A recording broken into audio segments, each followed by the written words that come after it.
If the Samsung Galaxy S20 Ultra was an Avenger, it would be the Hulkbuster, the Hulk in an Iron Man suit, because it's big and it has pretty much everything that Samsung has on offer.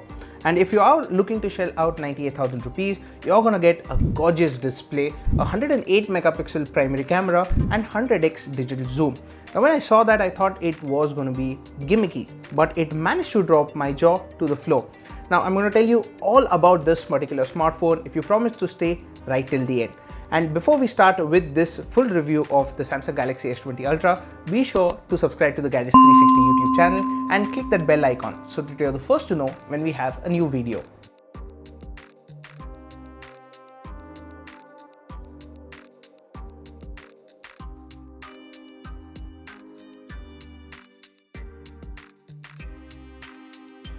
Let's talk about the display. The Galaxy S20 Ultra's display measures 6.9 inches and the AMOLED panel is one of the best we've seen till date. It has excellent viewing angles and there's a 120Hz refresh rate option that helps deliver a smooth experience. This is a big and bulky smartphone and one-handed use is not easy. While the power button is easy to reach, the volume buttons and the top of the display are not. However, the Samsung Galaxy S20 Ultra is an excellent device for media consumption. The stereo speakers add to the overall experience. However, these speakers aren't equally powerful and I found the bottom firing speaker to do most of the work. Samsung's ultrasonic in-display fingerprint scanner is fast and gave me no issues. Face unlock works well too, but I prefer using the ultrasonic fingerprint scanner, especially in low light. On the software front, the Galaxy S20 Ultra runs the latest One UI 2.1 on top of Android 10. The UI is well designed and we never had any issues finding what we were looking for. The My Galaxy app sends push notifications once in a while, but this can be disabled easily. In India, you only get the base variant of the Galaxy S20 Ultra, which means that you get 12GB of RAM and 128GB of storage. That should be enough, but you do have the option to expand storage further by up to 1TB using a microSD card slot. The Galaxy S20 Ultra performed very well in all our tests. It could handle popular titles such as PUBG Mobile and Call of Duty Mobile without any issues. I played PUBG Mobile on this smartphone and it defaulted to the high preset, which worked fine. After 20 minutes, I noticed that the smartphone did get warm to the touch. Battery life on the Galaxy S20 Ultra depends heavily on what you're doing with it. Gaming and using the camera tends to drain the battery faster than usual. With my kind of usage, it managed to go on for about a day and a half before plugging it in. The phone lasted us for 17 hours and 54 minutes in our HD video loop test. Charging using the supplied 25-watt charger is quick. The phone got to 59% in 30 minutes and it took about an hour to charge completely. This phone supports 45-watt fast charging, but you'll have to buy a charger separately. The Galaxy S20 Ultra has a 108 megapixel wide-angle primary camera along with an ultra-wide-angle camera, a telephoto camera and a depth vision camera.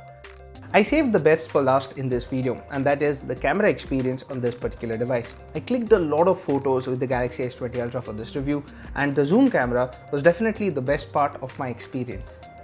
The camera zoom performance is impressive and text even at a distance is legible. At higher levels of zoom, you will need to keep the device steady for a clear shot. Photos at 100x zoom aren't very sharp, but I can excuse that since I haven't come across better results on any other device yet. The primary 108 megapixel camera takes 12 megapixel shot by default. It has good dynamic range and excellent details. Even objects in shadows were reproduced well. In low light, the phone can meter scenes correctly and manages good details. Even text is legible in brighter areas.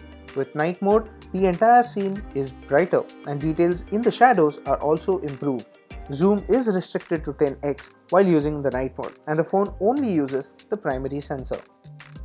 Close-up shots have excellent detail as well, and the Galaxy S20 Ultra managed a natural depth effect while keeping the subject sharp. Edge detection was also very good, and it managed to accurately separate the background from the subject. In low light, close-ups were still sharp with neatly blurred backgrounds. Live focus mode lets you set the level of blur before you take a picture and informs you when the phone is ready for the shot. You can edit the shot later to change the level of blur or even change the blur effect. The Galaxy S20 Ultra relies on a single 40 megapixel selfie shooter. Selfies seem to be smoothened by beautification by default. You can switch this off before taking a shot, and we saw improved detail when we did so. Video recording maxes out at 8K for the primary camera and 4K 60fps for the selfie shooter. We did record footage in 8K, but not all PCs and other devices will be able to play such footage properly. For 4K as well as 1080p, the output has excellent stabilization. In low light, there was a bit of a wobble, especially with 4K recordings, but the quality is very good overall. The Super Steady mode uses the ultra wide angle camera and manages to stabilize footage well even in low light, but the output isn't nearly as bright as anything recorded with the primary sensor.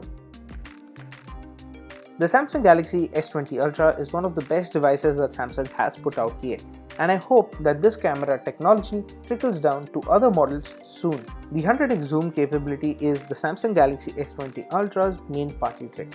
The number of times you'll actually put it to use might not be worth the huge investment it demands from everyone. At its asking price of 97,999 rupees, the Galaxy S20 Ultra will definitely make you think hard before pulling the trigger. If you want the absolute best in terms of camera features as well as quality, there's not a lot of options to consider here. The Galaxy S20 Ultra is really good, but if you want the best bits of this particular device without spending a lot, then the Galaxy S20 Plus is a reasonable compromise. And that was our review of this Galaxy S20 Ultra. Now, what do you think about this smartphone? Let us know in the comment section down below. Also, share this video with your friends. And as always, for all things tech, stay tuned to gadgets360.com.